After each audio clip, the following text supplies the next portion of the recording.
死与他为敌。若天，就是你的致命，还又如何？村长爷爷传授给我正道大敌。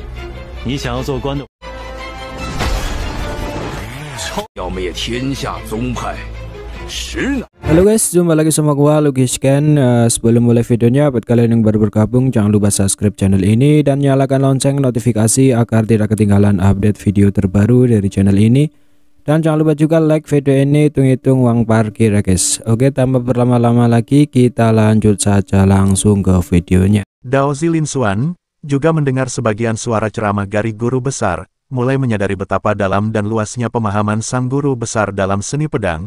Ia mengakui bahwa meski ajaran sekte Dao kaya dan mendalam, pemahaman sang preceptor tampak melampaui batas-batas tradisi mereka. Ia pun mulai mempertanyakan alasan sekte Dao memblokir gerbang akademi.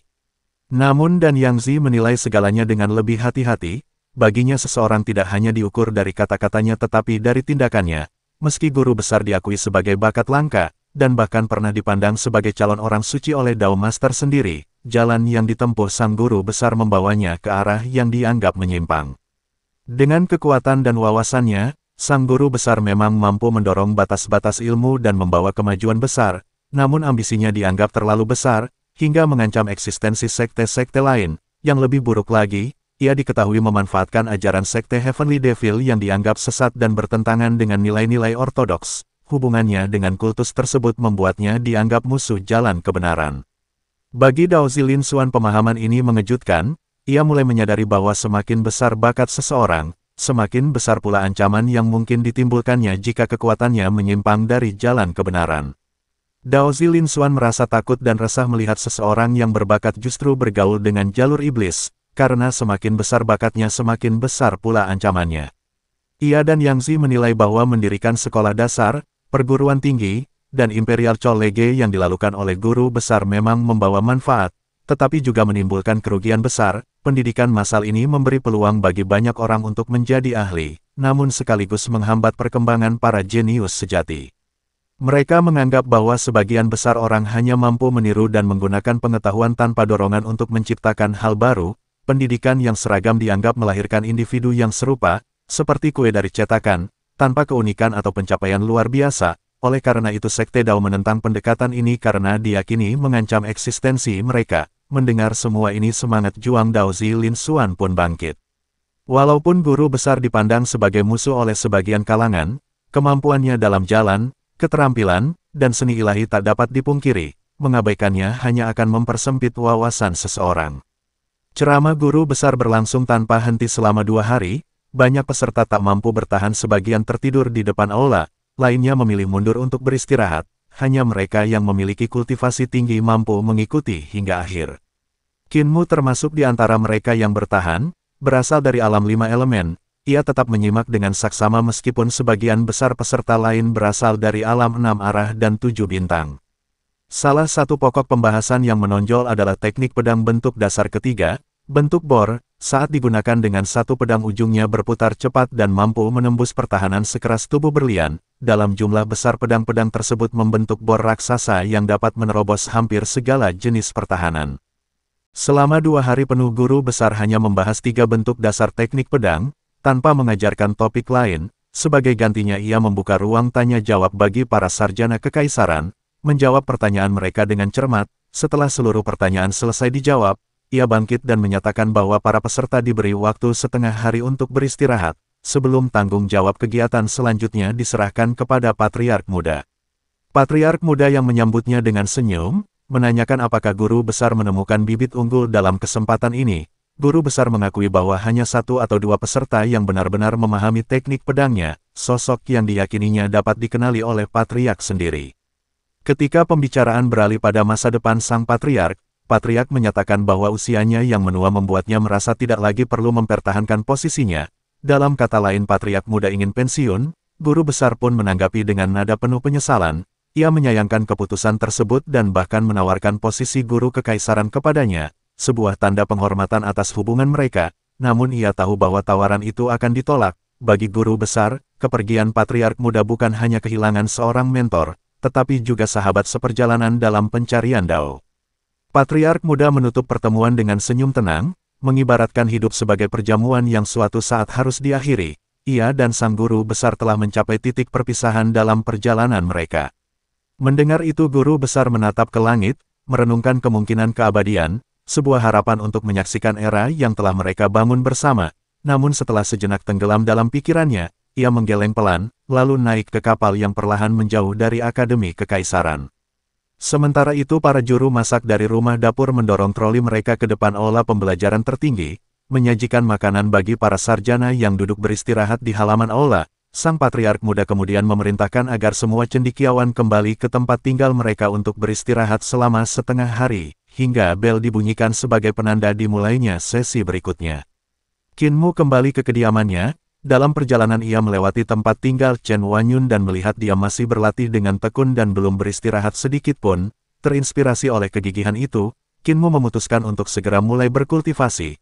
Ia meletakkan rubah kecil yang tertidur lelap, lalu mulai menjalankan teknik overload body 3 eliksir. Gerakannya perlahan menjadi semakin cepat hingga ia memasuki kondisi setengah sadar dalam latihan. Tak lama kemudian Chen Wanyun mendengar suara gemuruh di luar. Ketika ia melihat keluar, tampak Qin Mu berlari dengan kecepatan tinggi melewati kediamannya, matanya setengah tertutup, seolah-olah sedang tidur sambil berlatih. Chen Wanyun hanya bisa tertegun melihat pemandangan yang tidak biasa itu. Dari kejauhan, keadaan Qin Mu tampak seperti seseorang yang berjalan dalam tidur. Ia berlari dalam kondisi setengah sadar, namun tetap mampu menghindari rintangan di sekitarnya. Yang membuat Chen Wanyun terheran-heran adalah bahwa di tengah pelariannya, Qin Mu terus mengeksekusi teknik tinju dan kaki dengan presisi, menghasilkan semburan angin dari pukulan-pukulan kuatnya. Sesekali ia bahkan mengeluarkan pisau pembantaian babi dan melakukan tebasan ke arah udara. Melihat kegigihan itu, Chen Wanyun merasa terdorong. Ia menyadari bahwa meskipun Qin Mu telah memiliki kekuatan luar biasa, ia tetap bekerja lebih keras daripada kebanyakan orang bahkan saat tidur. Keyakinan bahwa ketekunan bisa melampaui pemahaman pun menyemangatinya untuk kembali berlatih dengan serius di kediamannya. Namun apa yang tampak seperti tidur sambil berjalan sebenarnya adalah metode kultivasi unik milik Qin Mu. Teknik overload body 3 eliksir memiliki pendekatan berbeda dari kultivasi pada umumnya. Dengan berlari, kecepatan kultivasinya justru meningkat. Dalam keadaan ini, pikirannya beristirahat sementara tubuhnya bergerak berdasarkan memori otot, memungkinkan kultivasi berlangsung secara otomatis. Teknik inilah yang dulu membantunya mengalami peningkatan drastis. Namun sejak tiba di Kekaisaran dan harus menyesuaikan diri dengan berbagai norma sosial, ia jarang lagi menggunakan metode tersebut. Setelah berlari dan berkultivasi selama 4 jam, Qin Mu terbangun dari kondisi setengah sadarnya, tubuh dan pikirannya terasa segar sepenuhnya. Dalam kesunyian gunung, Qin Mu dikejutkan oleh suara patriark muda yang muncul tiba-tiba. Patriark muda menanyakan pendapatnya tentang guru besar. Qin Mu mengungkapkan kekaguman mendalam terhadap guru besar, yang baginya bagaikan dewa, berani berpikir dan bertindak melampaui batas kebanyakan orang.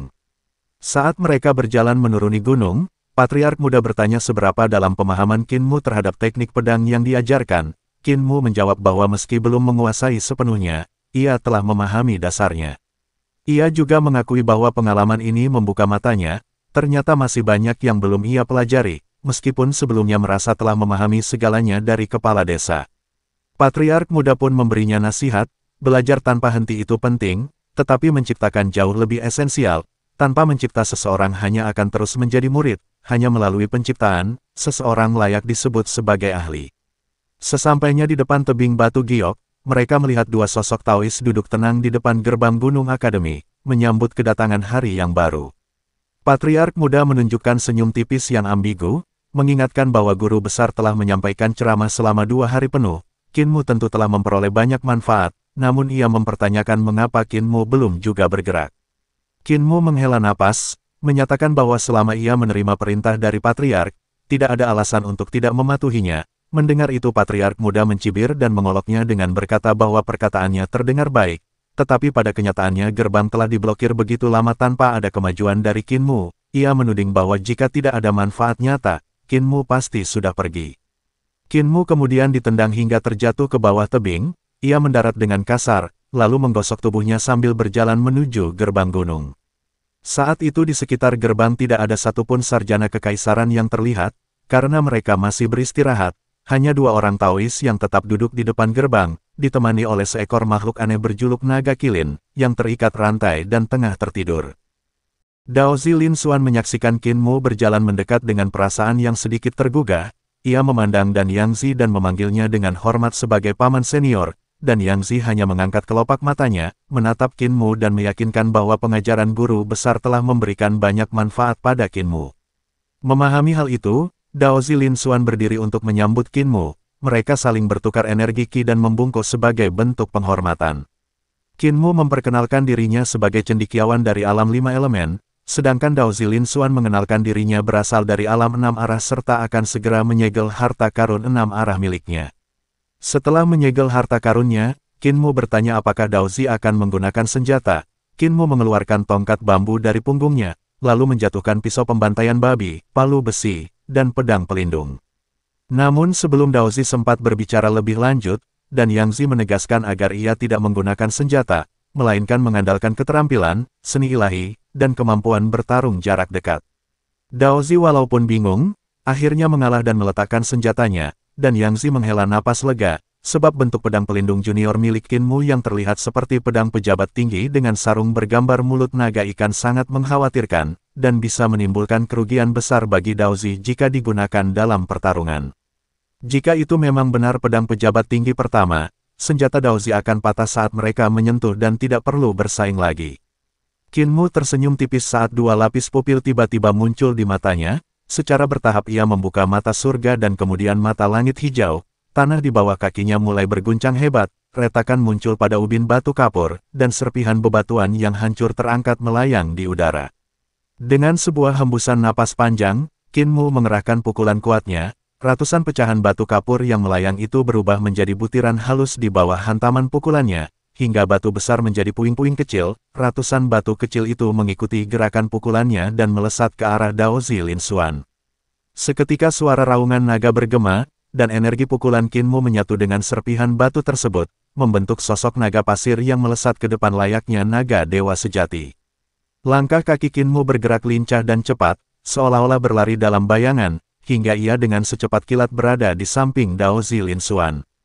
Dao Zi Lin Xuan tampak tercengang, matanya yang satu memutih, sementara yang lain berubah hitam. Ia mengangkat tangan untuk membentuk mudra, telapak tangannya yang seperti batu giok memancarkan aura kuno. Di telapak itu tampak kep batu giok yang menyerupai gunung, dengan karakter aneh dalam bentuk burung dan bahasa cacing di bagian bawahnya. Mudra tersebut membawa kekuatan kuno yang siap menghadapi naga pasir yang mendekat. Ledakan energi dahsyat meledak saat keduanya bertemu, suara gemuruh seperti guntur yang teredam dalam awan pekat menggema tanpa mampu keluar sepenuhnya. Hingga makhluk penjaga gerbang, seekor kilin berkepala naga terbangun oleh ledakan teredam tersebut. Ia mengangkat kepala dan menatap sekeliling dengan penuh kebingungan.